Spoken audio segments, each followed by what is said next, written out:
Ang resulta ng pandemic ay nakapigil sa maraming kabuhayan ng mundo. Tigil as in tigil talaga. Mula sa pangkaraniwang manggagawa, manininda, sorbitero, biyahero, estudyante, maging mga malalaking kumpanya at mga negosyo. Maging ang mga simbahan, wala nang pwede magpakasal, walang makapagpabinyag. Pati pagbili ng damit, hindi ka makapunta sa mall dahil sarado ang tindahan ng mga damit. Paano ba yung ganitong sitwasyon? Kailangan tayong makapag-umpisa uli. Ano po? Yung iba natanggal, nagsarado na ang kumpanya at hindi na nila alam paano ang magiging kabuhayan kasi sarado na nga ang kumpanya nila eh. Paano ba mag-umpisa uli? Kailangan nating mag-umpisa uli. Naalala ko noon, di pa uso ang gasol. Kahoy ang panggatong pag kami nagluluto. Madalas maranasan naming mabasa ang posporo, yung ginagamit namin sa pagpapaapoy ng kalan. O kaya nauubusan kami ng posporo. Ang ginagawa namin, lilinisin namin ang kalan. Tatanggalan namin ng abo.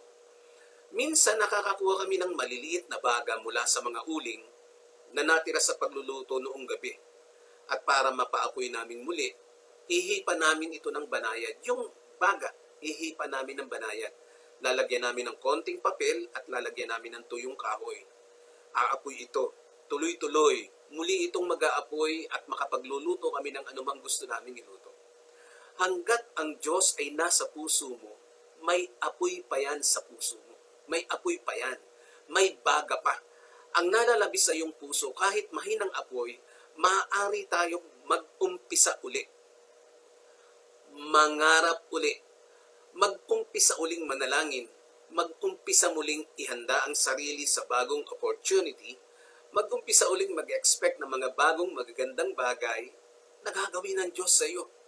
Hayaan mo muling ma-discover mo ang mga bagong favor mula sa Diyos. Napakalaki ng kakayahang nakalagay sa kalooban mo ng iyong pagkatao. Ang kailangan lang mag-umpisa uli. Sigurado ako kasama natin ang Diyos. Sigurado ako tutulungan niya tayo. Sigurado ako kung uumpisahan lang uli natin, mas malakas ang magiging pagbangon natin. Magandang umaga po sa inyong lahat. Ang paksa po natin ngayong umaga, nilagyan natin ng pamagat, mag-umpisa uli. Sa Jeremiah chapter 20 verse 9, ang sabi ni Jeremiah, "Then I said, I will not make mention of him, nor speak anymore in his name. But his word was in my heart like a burning fire, shut up in my bones. I was weary of holding it back, and I could not." Sa Tagalog, sabi niya, kung minsan naiisip kong wag na lang akong magsalita ng tungkol sa inyo, Yahweh, o sabihin ng ipinasasabi mo, pero hindi ko mapigilan dahil ang mga salita ninyo ay parang apoy na nagniningas sa puso at mga buto ko. Pagod na ako sa kapipigil dito. Ito'y isang karanasan ni Jeremiah, isang propeta ng Diyos na inutusan ng Diyos mangaral. Mamaya ipapaliwanag ko sa inyo ang bagay na ito. Nakakahinayang yung napakalaking nawala sa kabuhayan mula na mag-umpisa ang pandemic at ito'y halos 5 buwan na. Bagamat at medyo maluwag na, hindi pa rin makakilos tulad ng dati ang marami. Bago ang pandemic, sa overtime lang sa trabaho, nakukuha mo ng pang-tuition ng mga anak mo. Nagagawa mo pa rin ipasyal ang iyong mga anak. Ang laki ng kita mo sa iyong negosyo. May bago ka pa namang mga project at sa estimate ay mas malaki sana ang kikitain. Nasanay ka na sa ganoong routine, pero biglangang nag-lockdown. Tigil lahat. Sa pagkalugi, sa pagkawala ng kita, meron kang nakikita at nararamdamang disappointment sa puso mo. Medyo hindi maganda, stressful. Sinabayan pa ng yung iba, naranasan ito ng ilan, sinabayan pa na iniwang ka ng mahal mo.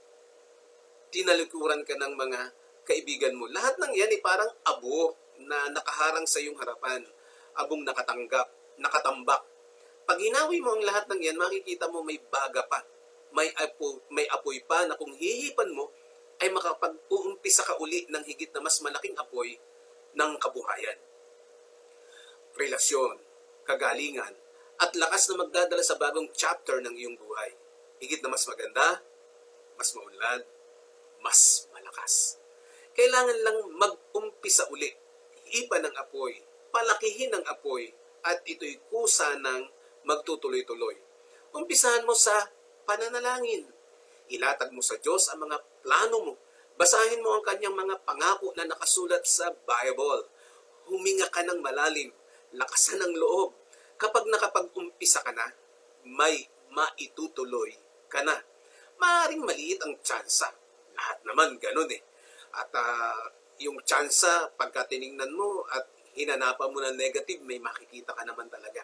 Mula sa maliit, palalakihin ito ng Diyos.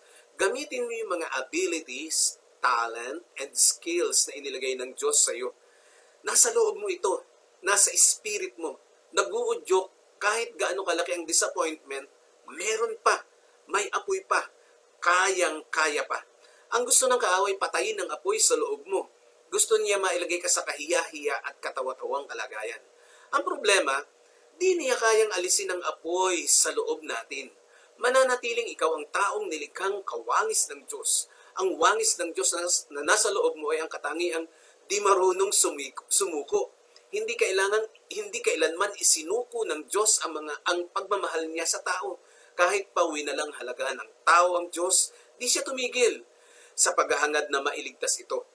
Dahil mahal tayo ng Diyos, tanging tao lamang ang sa lahat ng nilikha niya, ang nilikha niyang kawangis niya. Sa lahat ng nilikha niya, tao ang pinahalagahan niya ng labis. Ibinuwis ng Panginoong Hesus ang sarili niyang buhay para sa kaligtasan mo. Nang magkasala ang anghel, di nagkatawang anghel ang Panginoong Hesus para iligtas sila. Ngunit ang tao, nagkatawang tao ang Panginoong Hesus nung ang tao ay magkasala, inako niya ang lahat ng kasalanan natin doon sa krus. Minahal ka ng Diyos, mahal na mahal ka ng Diyos, buhay ng Panginoong Hesus ang ibinayad para maligtas ka, kaya ang pagtuunan natin ng paningin ay ang Diyos.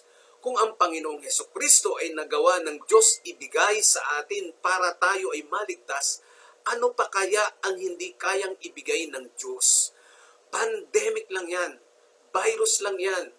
Mas makapangyarihan ang ating Panginoong Hesus na ating pinagtiwalaan ng ating buhay kaysa sa virus na namiminsala sa maraming tao sa kasalukuyan. Sa karanasan ni Jeremiah, sabi niya, I will not make mention of him. Ano na siya? Stress na siya. Hindi maganda ang kanyang nararanasan. At sabi niya, I will not make mention of him, ang Diyos, nor speak anymore in His name. Kaya lamang, ang sabi niya, but His word was in my heart like a burning fire. Yun ang sabi ni Jeremiah. Shut up in my bones. I was weary of holding it back. Pagod na ako. Pero hindi ko kayang tumigil. Hindi ko mapigil ang aking sariling mag-umpisa muling ipangaral ang salita ng Diyos. Sabi niya dito sa Tagalog, kung minsan naiisip kong huwag na lang akong magsalita ng tungkol sa iyo, Yahweh, o sabihin ang ipinasasabi ninyo, pero hindi ko po mapigilan dahil ang salita ninyo ay parang apoy na nagdiningas sa puso at mga buto ko. Pagod na ako sa kapipigil dito. May dahilan siya na sumuko dahil inutusan siya ng Diyos na babalaan ng Juda na huwag lumaban sa mga sundalong Babylonians na sasakop sa kanila. Kung hindi sila lalaban, maliligtas sila, ngunit kapag sila'y lumaban, mamamatay sila. Dahil sa pagsunod ni Jeremiah, binugbog siya at ibinilanggo. Ito naman lagi ay nararanasan ng mga propeta ng panahon na yun. Kuminsan kahit sa panahong ito. Sa Jeremiah chapter 20, verse 8, kapag nagsasalita ako, isinisigaw ko po ang mensahe ninyo, Panginoon, tungkol sa karahasan at pagkawasak. At dahil sa ipinasasabi ninyo ito, At dahil sa ipinasasabi ninyong ito, pinagtatawanan nila ako at kinukutya. Kung minsan naisip kong wag na lang akong magsalita tungkol sa iyo o sabihin ang ipinasasabi niyo, pero hindi ko mapigilan dahil ang salita mo ay parang apoy na nagniningas sa aking puso at mga buto. Pagod na ako sa kapipigil dito. Narinig ko ang pangungutya ng mga tao. Inuulit nila ang mga sinasabi kong nakakatakot ang nakapaligid sa atin. Sinasabi pa nila, ipamalitan natin ang kanyang kasinungalingan, pati ang mga kaibigan ko'y naghihintay ng pagbagsak ko. Sinasabi nila, baka sakaling madaya natin siya. Kung mangyayari yon, magtatagumpay tayo at mapaghihigantihan natin siya. Pero, kasama ko po kayo, Panginoon. Meron siyang pero kasama ko po kayo, Panginoon, para kayong sundalo na matapang at makapangyarihan, kaya hindi magtatagumpay ang mga umuusig sa akin. Mapapahamak sila at mapapahiya. Kahit kailan, hindi makakalimutan ang kahihiyan nila. O Panginoong makapangyarihan, nalalaman ninyo po kung sino ang matuwid dahil alam ninyo ang nasa puso at isip ng tao. Ipakita niyo po sa akin ang paghihiganti niyo sa kanila dahil ipinauubaya ko na po sa inyo ang usaping ito. Panginoon, nagpupuri at aawit po ako sa inyo ngayon dahil iniligtas ninyo ang mga nangangailangan mula sa kamay ng masasamang tao. Ito yung sinasalita ni Jeremiah nung panahon, grabe talaga ang pinagdadaanan niya. Ipinakita dito, una, yung gusto na niya minsan sumuko. Huwag nang sumunod o huwag nang ipahayag yung pahayag ng Diyos, yung salita ng Diyos. Pero ipinakita rin dito yung tibay ng loob ni Jeremiah. Nakasandal siya sa Diyos. Nakakanlong siya sa Diyos. Ang sabi niya, pero kasama ko po kayo, Panginoon.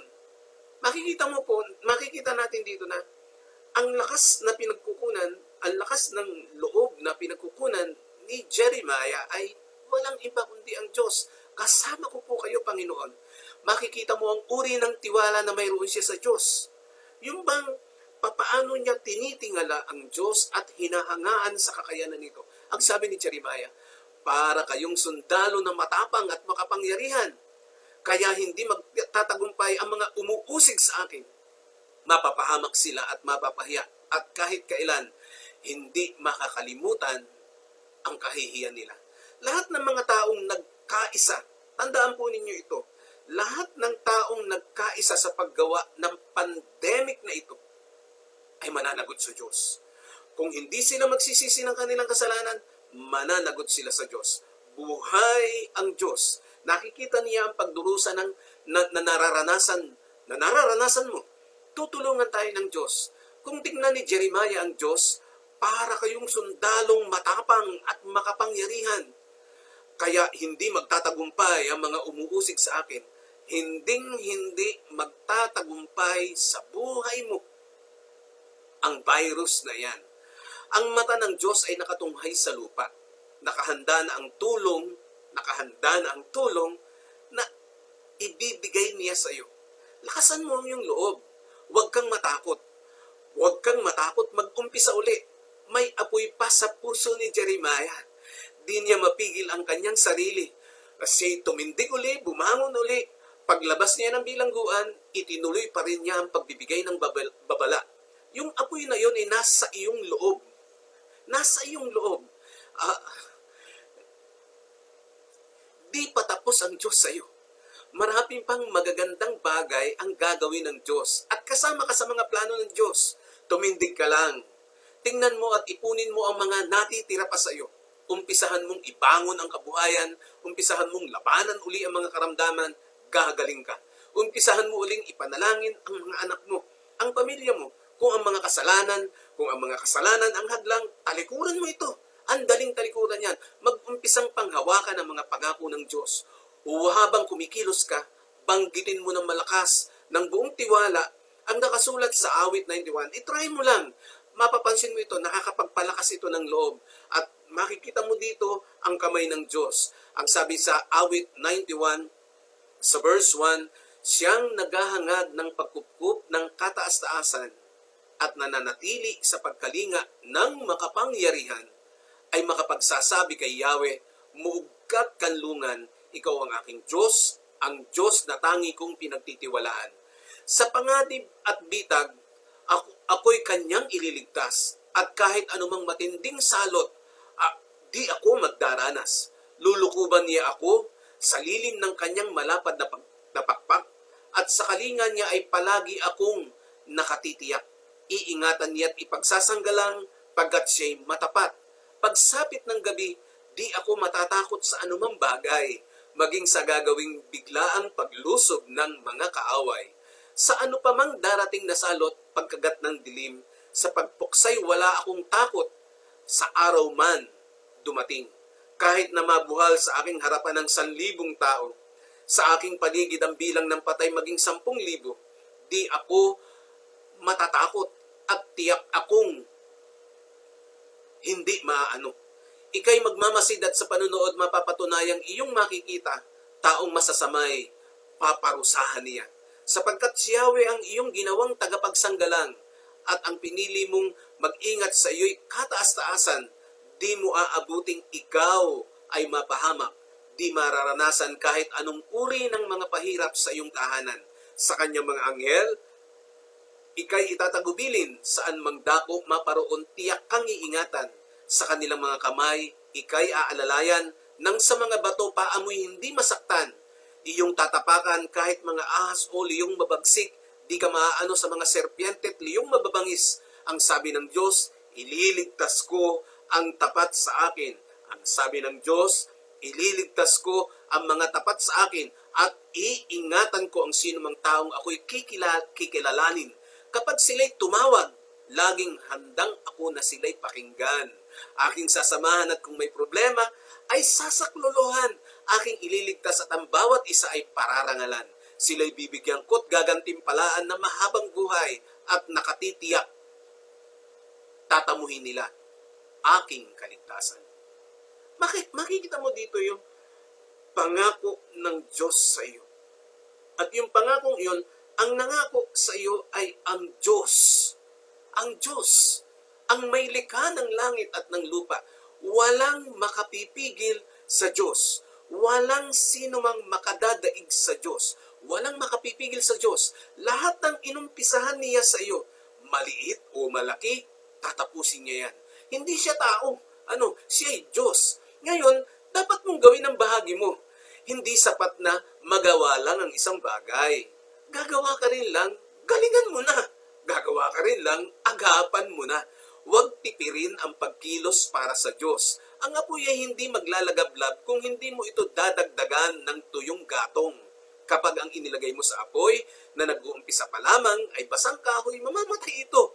Layuan mo ang mga taong walang hangaring mabuti sa iyo. Mga taong ang gusto lang ay papanghinain ang loob mo. Konsintihin ang mga mali mong ginagawa. Walang sikap, mga walang sikap at tamad.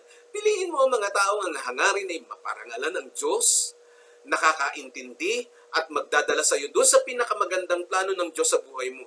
Mga taong tutulong sa iyo para maging maliwanag sa iyo ang mga plano ng Diyos at maging maliwanag sa iyo yung mga gusto mo mangyari sa iyong buhay. Mga taong masaya na nakikita na ang kapwa ay sumusunod sa Diyos. Mga taong ang iniisip ay umunlad ang buhay para maparangalan ng Diyos. Para maging bahagi ng pagtulong sa iba.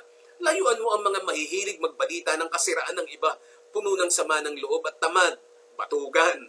Huwag mong ituon ang isip sa mga disappointment, sa bad breaks, sa pagkalugi, sa pagkawala ng mga taong pinahalagahan mo. Kalimutan mo na ang panlolokong ginawa ng boyfriend mo. 10 taon na yun, hanggang ngayon feel na feel mo pa rin. Tingnan mo ang sinasabi ng Diyos. Ang lagi mo kasing kausap, yung ang kwento laging tungkol sa kabiguan sa pag-ibig. Ang pinag-uusapan ay yung masasamang ugali ng biyanan, yung kumare na ayaw magbayad ng utang. Ilalayo ka ng mga iyan sa purpose mo, sa magandang plano ng Diyos sa iyo. Masasayang lang ang lakas mo at ang oras mo sa mga iyan. Ibaling mo sa Diyos ang natitira mong lakas. Yung apoy na natitira sa iyo. Ibaling mo sa Diyos. Hanapin mo siya. Tiyak matatagpuan mo siya. Ang sabi niya dito sa Jeremiah 29 verse 13, "And you will seek me and find me when you search me with all your heart." With all your heart. Nasabi, kapag hinanap po ako, yung matatagpuan kung buong puso, kung buong puso ninyo akong hahanapin. Kung hahanapin mo siya ng buong puso na. Hindi kaunting puso lang, hindi kalahating puso lang. Buong puso. Mapapansin mo dito, gusto ng Diyos yung mga passionate people. People that are full of praise. Yung napakasarap magpuri sa Diyos. People that are talking like it's going to happen. Yung bang napakataas ng kumpiyansa sa Diyos. People that are expecting His favor. Naniniwala ka na ang favor ng Diyos ay para sa iyo. Ang mga taong tipong kunyari hinahanap ang Diyos, walang interes magtagumpay, yun ang gustong lagi siyang inaalaga. Ito yung mga taong gustong lagi silang inaalagaan, sinusuyo, iniintindi, inuunawa lagi, madaling magdamdam. Ito yung mga malabong mailabas ang kanilang full potential at ito'y malabong makaahon sa kahirapan ng buhay. Paggising mo sa umaga, sister, paggising mo sa umaga, brother, sabihin mo agad sa Diyos nang may sigla sa iyong puso, thank you, Lord. This is another day that the Lord has made. Sabihin mo ito. I'm going to rejoice. I'm going to be glad. I'm going to enjoy this life. Palakasin mo ang sarili mo, ngumiti ka. Pasalamatan mo ang Diyos. Pasiglahin mo ang sarili mo, maging excited ka sa anumang assignment o gagawin ngayong maghapon. Gawin mo inspirasyon ang Diyos sa lahat ng gagawin mo ngayong araw na ito. Yung konting apoy na inumpisahan mo sa negosyo, yung maliit na puhunan, kapag nakapag-umpisa ka, may ipagpapatuloy ka na. Wala kang maipagpapatuloy hanggat wala kang inuumpisahan. At habang nagpapatuloy ka, gawin mong masigla ang katawan mo. Panghawakan mo ang mga pangako ng Diyos. Yung konting apoy na pwede mong gamitin laban sa karamdaman, umpisahan mong kumilos. Wala nang pabebe. Makikita mo totoo ang sinasabi ng Panginoong Hesus, magaling ka na, paniwalaan mo siya. November 11 nang ako'y magkasakit. Halos maubusan ako ng dugo. Okay lang ako, sabi ko sa sarili ko, kung kukunin ako ng Panginoong Hesus, makikita ko na siya at excited talaga ako. Salamat sa Diyos. Isang araw, dinalaw ako ng mag-asawang Pastor Romy D. Chavez at Pastora Nina. Ang sabi niya sa akin, Pastor Tom, sinanay silang nagpipray. Yung mga estudyante natin sa Bible School, nagpipray sila. Hinihingi nila sa Diyos na gumaling ka. Wala akong kibo. Ready na kasi ako. Kung kukunin ako ng Panginoon, gusto ko na rin namang umuwi sa Panginoon noong mga panahon na yon. Wala namang masyadong masakit sa akin. Ang problema lang, mahina ang katawan ko. 4 na hakbang lang, lawit na ang dila ako sa pagod. Nang makaalis si na Pastor Romy, napaisip ako, pinagpipray nila ako. Napaisip talaga ako, inilalaban nila ako sa panalangin. At ako naman, parang ayaw na. Pero isang sigurado ako eh. Sigurado ako. Didinggin ng Diyos ang panalangin nila. Didinggin ng Diyos ang panalangin ng mga kaibigan ko. Didinggin ng Diyos ang panalangin ng mga kapatid ko. Didinggin ng Diyos ang panalangin ng mga taong kasama ko sa paglilingkod sa Diyos. Didinggin ng Diyos, hindi maaari ang panalangin ng Message of the Gospel Church. Kung yung ang panalangin ng isang tao, dinidinig ng Diyos, lalo na ito, ang dami nilang nagpipray. Samantalang ako, ayaw ko na. Nagbago ang isip ko nang malaman kong inilalaban nila ako sa panalangin. Tumindig ako.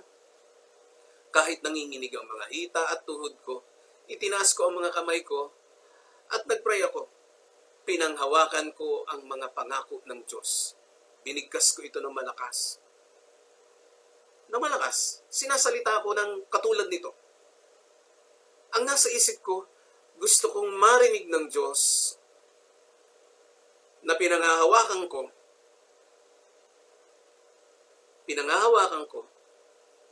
ang kanyang salita. Ang sabi ng Psalm 118 verse 17, I shall not die, but live, and declares the works of the Lord. Paulit-ulit ko itong binabanggit. I shall not die, but live, and declares the works of the Lord. I shall not die, but live, and declares the works of the Lord. Paulit-ulit. Gusto ko kasing marinig ng Diyos. Naniniwala ako. Hindi ako mamamatay. Mabubuhay ako. At magpapahayag ako ng mga gawa ng Diyos. Isang linggo, pagkatapos kong lumabas ng hospital, bumaba ako mula sa hagdanan sa third floor ng bahay namin. Pag ako hinihingal, umuupo ako, nagpapahinga ako. Pagkatapos, nung medyo lumipas ang ilang araw, na pag-akyat, manahog ko doon sa bahay, from third floor to ground floor to third floor, nung nagagawa ko ng makapagparot pa rito mula sa first floor hanggang third floor, sinubukan ko namang maglakad mula sa bahay hanggang sa lumang palengke ng Taytay. Pag ako'y napapagod, tumitigil ako. Nagawa ko ito. Pagkalipas ng isang buwan, mula sa bahay hanggang sa lumang munisipyo ng Taytay. Nagawa ko itong lakarin, parot pa rito. Mahinang-mahina ang katawan ko, pero pinipilit ko. Lagi kong binibigkas habang ako'y nagsasalita. I shall not die, but live, and declares the works of the Lord.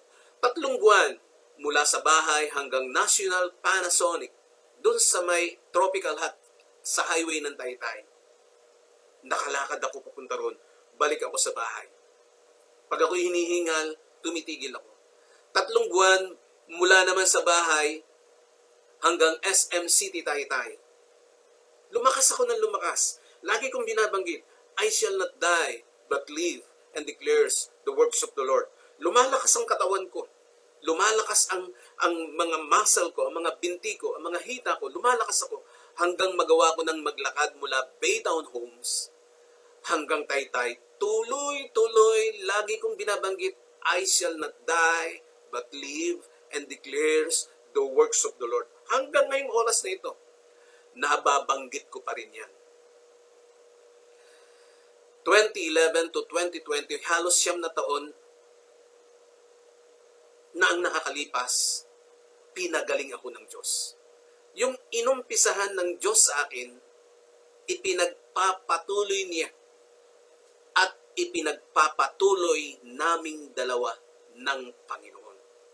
Sabi niya sa Romans chapter 10 verse 11, for the scripture says, whoever believes on Him will not be put to shame. Ang sino mang sumasampalataya sa Panginoon, hindi mapapahiya. Kaya nang dumating ang pandemic na ito, nakangiti lang ako, alam kong malalampasan natin ito.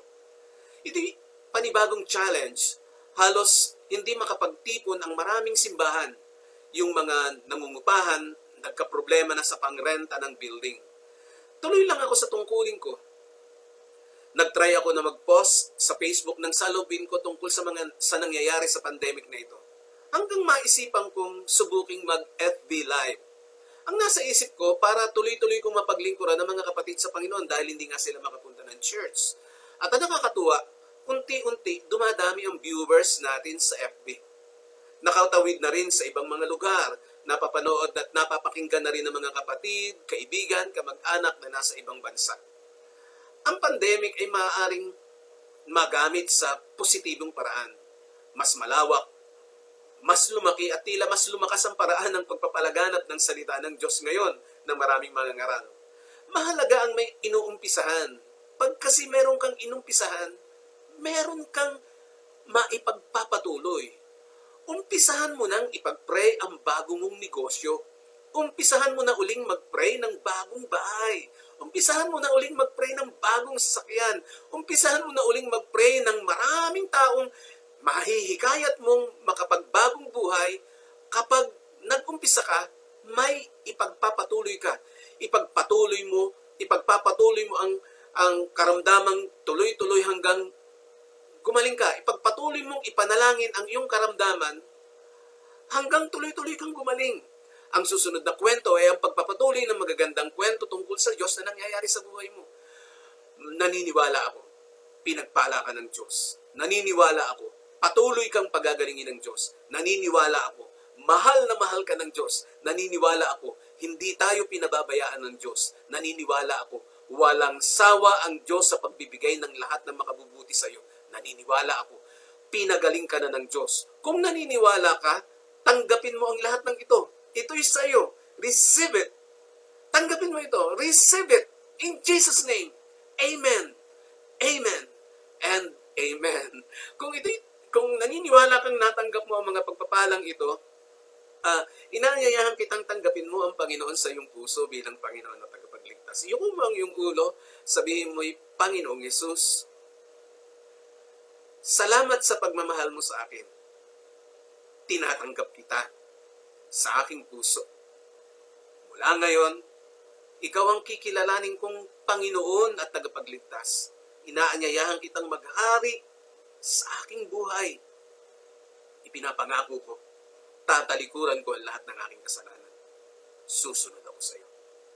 Amen. Kung tinanggap mo si Jesus sa iyong puso bilang Panginoon at tagapagligtas, ang sabi ng John chapter 1 verse 12, ikaw ay anak na ng Diyos. Ipagpatuloy mo ang iyong kaugnayan sa Panginoon. Makilala mo siya ng gusto. Napakasarap niyang makilala dahil napakasarap niyang kasama.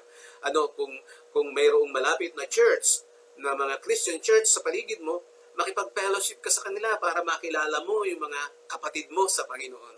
At kung ikaw naman ay taga dito sa Anguno, at malapit ka, kung malapit ka lang kung malapit ka dito sa Baytown Homes, meron tayong church dyan sa Sitio Pinagpala, sa likod lamang ng Tahuna Building, Barangay Kalayaan, Angono, Rizal.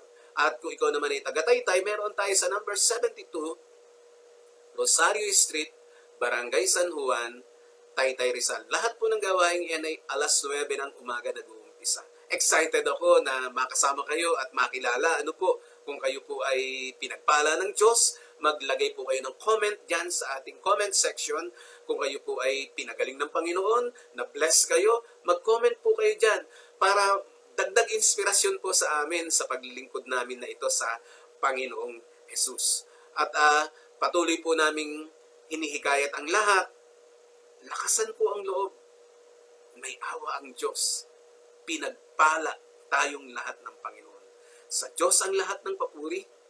Sa Diyos lahat ng pagluwalhati. Sa Diyos lahat ng karangalan, wala nang iba. Ang Diyos lamang ang ating sasambahin at paglilingkuran, magpakailanman sa makapangyarihang pangalan ng Panginoong Hesus. Amen.